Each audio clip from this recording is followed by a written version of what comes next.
Kami tidak berkewajiban untuk menyediakan bukti kepada Anda. Kalian siapa? Menang, gitu ya.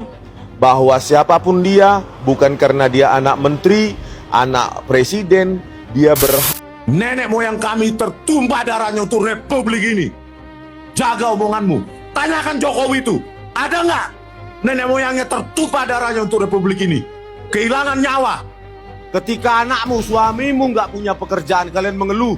Tetapi kami melakukan pekerjaan kami sebagai publik, rakyat, kalian cibir. Ayo Pak, boleh mampir foto langsung, minta tanda tangan. Beli bukunya cuma 99.000. Dapat tanda tangan.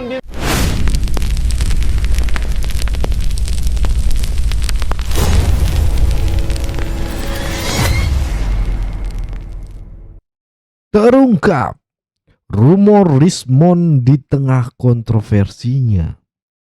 Nama Rismond Sianipar kembali ramai diperbincangkan setelah berbagai pertanyaan menuai pro dan kontra.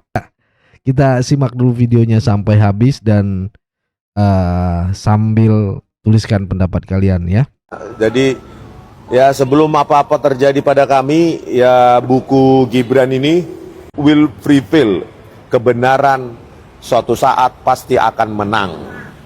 Gitu ya. Bahwa siapapun dia, bukan karena dia anak menteri, anak presiden, dia berhak. Rismond Sianipar ini tidak lulus dan yang punya kewajiban untuk membayar beasiswa yang dia pakai dari Jepang. Kan itu beasiswa dari Jepang.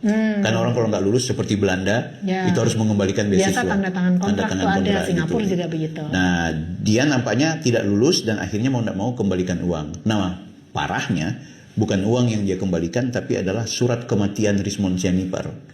Waduh, ini kan jahat nih. Penipuan ya, ini penipuan. Menipu pemerintah. Ya, jadi aduh bikin malu kita lagi ini, aduh. Dan ini konfirmasi dari pihak Yamaguchi juga, ada korespondensi dengan teman-teman UGM, dipastikan Rismond Sianipar tidak pernah Yamaguchi mengeluarkan ijazah.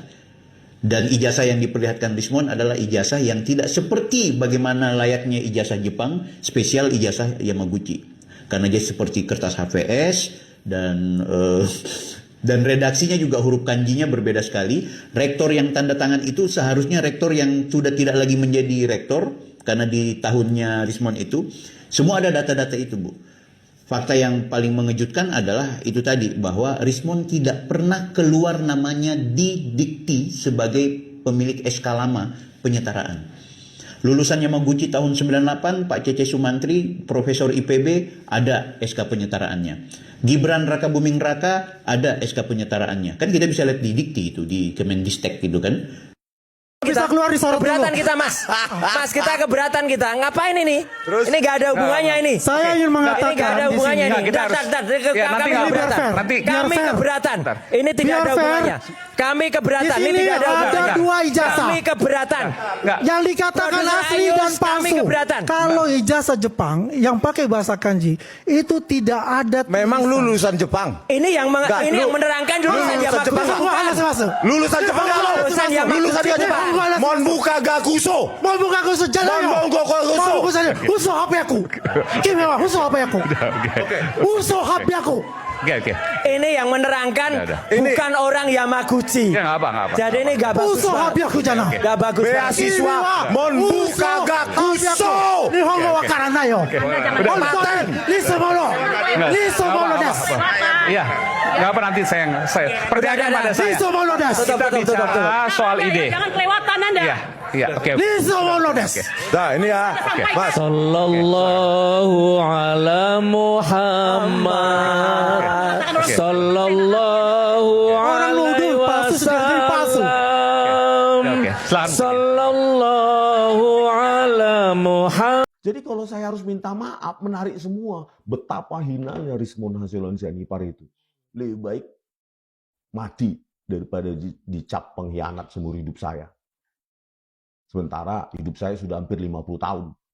Bisa jadi hidup saya cuma berapa kalender lagi. Dan saya harus mengakhiri hidup saya menjadi dilabel oleh 280 juta orang menjadi pengkhianat.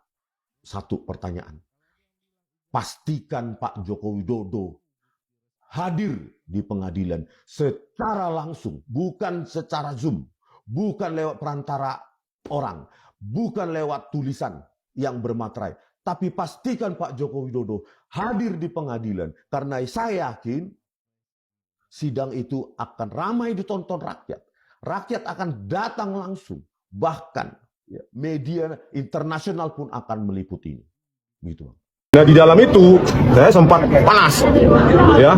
Kenapa? Kita sudah datang capek-capek jauh-jauh.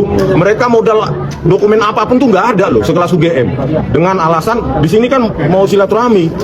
Kami tidak berkewajiban untuk menyediakan bukti kepada Anda. Kalian siapa? Abang sebagai alumni UGM berani membongkar kasus ijazah palsu Jokowi ini, Bang, dengan segala risikonya, Bang? Jelas lah udah sampai sini ya kan. Bahkan di kasus Jessica Wongso, saya tantang itu Tito Karnavian, Krisnamurti, Muhammad Nual-Azhar penipu. Yes. Ya. Betul. Tito Karnavian, ingat kau. Kilometer 50. Sampai hidup saya ya, hidup saya habis nafas saya kejar kau. Betul. Ya. Betul, Tito Pak. Karnavian penipu, manipulasi, memanipulasi barang bukti digital. Ya. Pakai Iraj Shop, free make dan Iraj Shop. Otak-atik mengaburkan barang bukti digital. Seorang anak bangsa 20 tahun dipidana, 8 tahun di penjara, 4 bulan di sel tikus. Tito Karnavian. Sudah 1 tahun lebih saya maki-maki Anda. Nggak berani menantang saya kan di pengadilan, karena saya punya bukti yang mematikan. Rakyat yang mendukung, Pak. Tito Karnavian ini musuh negara ini. Betul. Pak Prabowo. Kenapa dikasih penjelasan? Kenapa dijadikan Menteri Dalam Negeri lagi itu? Iya. Pengkhianat itu, Pak. Yang memegang itu. Ya. Kalau Bapak punya waktu 5 menit, 10 menit, saya menjumpai Pak Prabowo, selesai ini barang juga, Pak. Baik kasus KM50, kasus Vina Cirebon, Jessica Wongso, kasus apa ini? Ijazah palsu. Selesai, Pak. Kasih waktu saya 5 menit. Kasih yang mau, Pak. Itu Rismon Pak. Pak Prabowo nggak usah takut. Rakyat mencari kebenaran. Harus mendukung Pak Prabowo. Kita dukung. Ada satu video apa? Jangan takut. Yang menyatakan sempat ada dalam tanda kutip pengancaman ya, Bang? Teror. Apa bentuknya? Kira-kira siapa yang melakukan, Bang? Ya terornya di sebuah kafe, saya duduk, ya, terus hujan-hujan, mobil saya dipecahkan sebelah kiri. Saya kira pertama, orang iseng mau mengambil sesuatu dari mobil saya. Tetapi tak lama setelah itu 1 bulan, ya, saya kira saya sudah dikuntit itu. Nongkrong lagi saya di kafe yang lain, berjejer banyak mobil, cuma mobil saya saja dipecahkan kaca kanannya 2 kaca, kaca depan, kaca sebelah pintu tengah dipecahkan, dan mobil saya disayat 2, depan belakang sebelah kanan disayat. Bagaimana ini keamanannya Pak Prabowo? Nggak ada perlindungan ya, Pak? Masa kita sebagai warga negara diancam begini, di teror. Pak Prabowo Subianto, tolonglah warga ini. Di mana keadilan? Ya, di mana keadilan itu, Pak? Ini kan ijazah palsu sudah jelas. Lembar pengesahan skripsi, ya, yang di-print dengan teknologi yang jauh setelah 1985. Dan saya tanyakan tadi di pertemuan itu, tidak bisa jawab. Tidak bisa jawab. Pak, Bang, ini apa soal transparansi informasi publik? Jadi UGM itu gimana ini kalau memang kondisinya seperti ini, Pak? Ya seharusnya kan UGM terikat pada Undang-Undang Transparansi Informasi Publik. Harusnya. Kenapa? UGM itu dibayar oleh pajak rakyat. Ya, UGM bukan dimiliki oleh Bu Rektor Ova Emilia dan jajarannya. Harusnya UGM bertanggung jawab untuk membuka itu, ya, dokumen-dokumen yang dimiliki. Bukan justru menantang kita ketemu di pengadilan. Gitu katanya. Padahal kita mau baik-baik. Kalau memang ada 34 itu biar kita verifikasi juga. Kan sampai sekarang tidak ada, ya. Jadi tidak ada. Sepanjang belum ditunjukkan berarti artinya tidak ada. Oke. Tapi kalau UGM terus menuju pengadilan, Bung Rismon dan kawan siap? Siap dong, siap. Tantang Tito aja berani ya, Bang? Kemarin Pak Jokowi juga ada kuasa hukumnya. Dan beliau kemarin sempat menyampaikan akan melaporkan pihak-pihak yang mencoba mengulik soal ijazah palsu. Tanggapannya gimana, Pak Rismon? Begini, saya analisa saya berdasarkan bukti yang saya pegang. Saya datang sendiri ke perpustakaan Kehutanan UGM, saya analisa fonnya, saya analisa cetakannya. Di mana saya bohongnya? Di mana saya berita bohongnya? Dia yang berita bohong mengatakan saya bohong. Justru pengacara itu yang mengatakan bohong, pencemaran nama baik itu. Ya, oke ya. Oke. Saya bisa melakukan mengcloning data Anda, WA Anda, supaya Anda seolah-olah menjadi bandar narkoba. Justru yang melakukan itu adalah mereka, ya, seorang polisi, ya, yang merupakan ketua Asosiasi Forensik Digital Indonesia, bernama Muhammad Nur Al-Azhar. Jadi sertifikasi itu tidak menandakan apapun. Integriti. Anda menyebutkan itu, Anda punya konsekuensi hukum? Jelas, saya tantang mereka untuk menuntut saya. Kasus ini, Saya belum selesai tadi. Iya. Bentar bang Rasman sedikit lagi. Ini tuh untuk kepentingan kita bersama ini. Ya, sedikit lagi. Abang kan bisa jadi korban kriminalisasi juga kan. Nah, dengan dibentuknya Badan Forensik Independen ini, maka permintaan seperti atau statement dari Bang Reza Indragiri itu ada pembanding yang bisa kita percaya di luar polisi. Jadi tidak semena-mena, misalnya, ya, apa yang disajikan polisi secara absolut dianut menjadi kebenaran, dipahami menjadi kebenaran oleh hakim. Seperti Jessica Wongso, video yang jelas 2 juta piksel per frame diturunkan seperempatnya, hilang 1,5 juta piksel per frame, jadi 500 ribuan. Semua menjadi kabur, dan yang kabur itu diamati dan memutuskan nasib Jessica. Ada 30/4, 75% informasi hilang dari video tersebut, dan itu dilakukan oleh Muhammad Nur Al-Azhar, Ketua Asosiasi Forensik Digital Indonesia, yang mengeluarkan sertifikat ahli untuk dihadirkan di persidangan. Saya tantang Pak Profesor Jimli Asidiki, tolong baca buku itu yang saya serahkan, berikan ke ahli di BRIN, berikan ahli di Mabes TNI, berikan ahli bahkan dari luar negeri, bahwa di metadata dari BAP mereka, polisi itu, Muhammad Nur Al-Azhar dan tim, dan Christopher Harimanrianto, mereka memanipulasi. Dari dulu saya ingin dituntut. Oke. Dan Anda mengatakan ini karena Anda mengkhawatirkan hasil forensik untuk ijazah ini? Saya mengkhawatirkan nasib seluruh rakyat Indonesia, Bang Aiman, termasuk Anda. Hidup kita bergantung pada forensik. Oke. Saya bisa melakukan mengcloning data Anda, WA Anda, supaya Anda seolah-olah menjadi bandar narkoba. Setengah jam bisa saya lakukan. Dan itu bisa terjadi pada setiap orang. Ya, saya ingin jangan ada lagi korban-korban di seluruh rakyat Indonesia seperti Jessica Wongso. 20 tahun dipidana dengan data yang sudah dimanipulasi, dihadirkan di persidangan, dan data video manipulasi itulah dipakai oleh para hakim untuk meyakinkan hakim diputuskanlah 20 tahun penjara. Saya tidak ingin ada lagi anak manusia seperti itu di Indonesia. Oke, baik. Nama penulisnya autor Rismon H. Sianipar. Oke.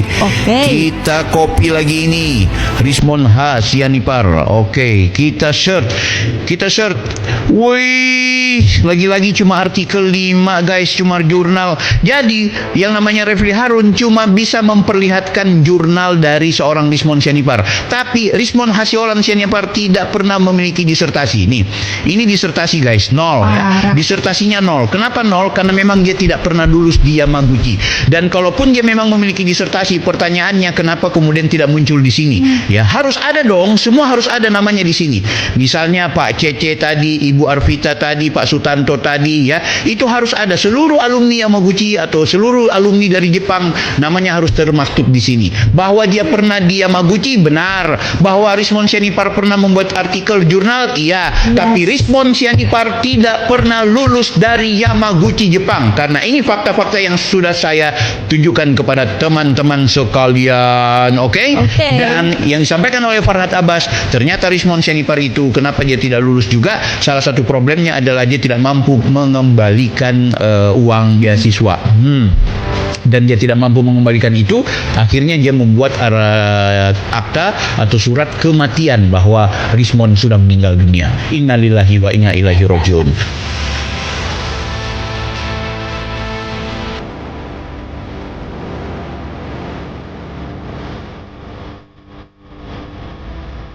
Ijazah saya, silakan cek ijazah saya asli atau tidak, serahkan kepada ahli-ahlinya. Seharusnya tuh kan, emak-emak pinggir jalanan yang tidak punya etika dan adab, padahal dia berjilbab, dia tahu agama Islam, yang katanya ustazah, kenapa dia seperti ini? Nah, hei mak, lu itu siapa?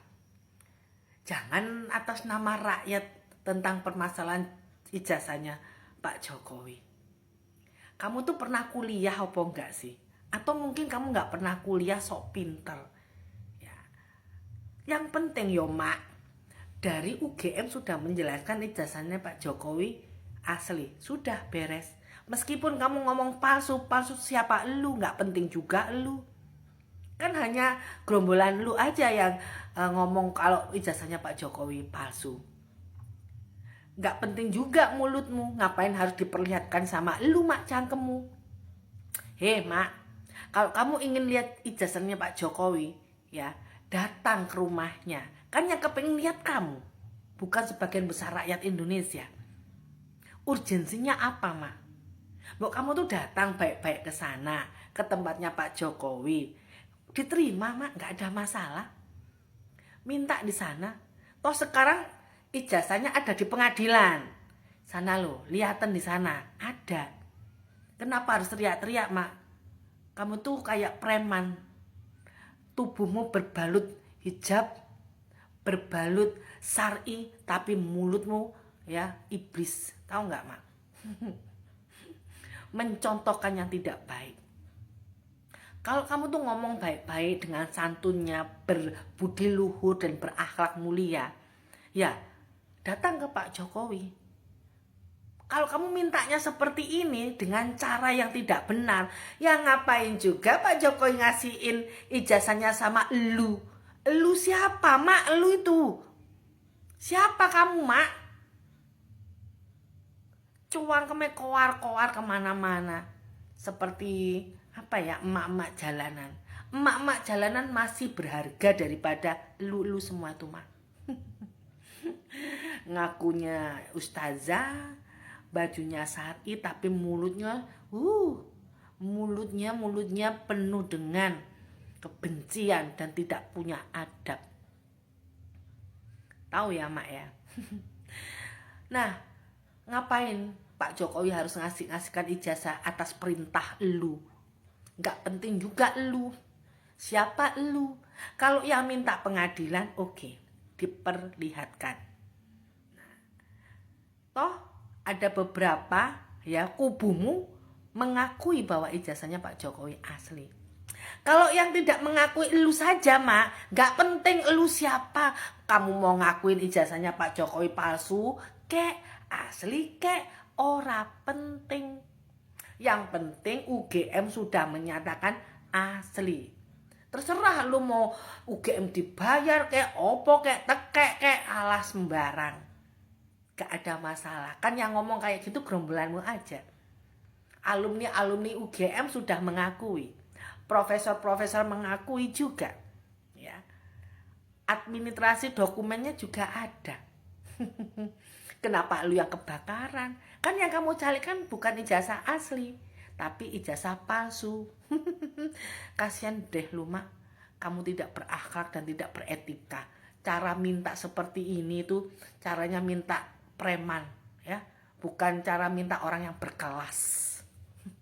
Kontroversi ini menunjukkan betapa tajamnya polarisasi opini di ruang publik antara bermain keberanian mengkritik dan cara penyampaian kritik yang bisa dibilang fitnah gitu ya. Batasnya sering kali ya memberikan hoaks ya. Dan penilaian akhirnya tetap ada di tangan kalian teman-teman ya. Ini hoaks atau bagaimana, atau sudah mulai panik ya si Rismon ini? Kayaknya sih menurut gua dia panik ya teman-teman. Sudah habis kata-katanya gitu ya. Biar ini tetap terus naik ya dia jualan buku, bahas Gibran lagi ya kan. Ya begitulah. Mungkin itu dulu video kali ini. Jangan lupa untuk subscribe channel ini agar tidak ketinggalan pembahasan panas lainnya ya. Like dan share. Atau menurutmu diskusi seperti ini penting atau enggak sih?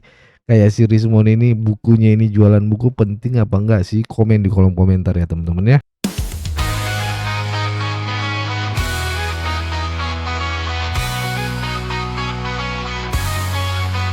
Dari suara rakyat kecil kami datang, bukan cuma duduk manis lalu diam. Sirait media tajam dan terbuka, bawa kabar jujur tanpa drama.